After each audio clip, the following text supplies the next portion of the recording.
If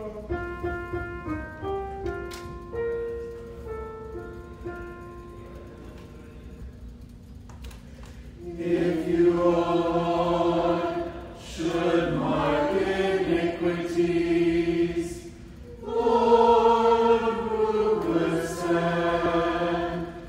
But with you is found forgiveness, O God of Israel. Out of the depths I cry to you, O Lord.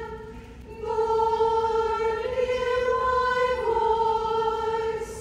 Oh, let your ears be attentive to the sound of my pleas.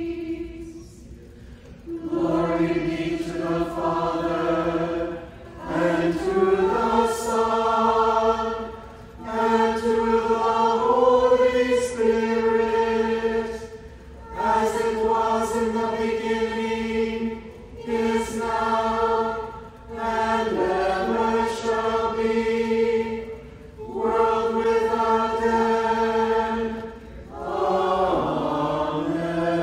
Amen. If you, Lord, should mark iniquities, Lord, who could stand? But with you is time.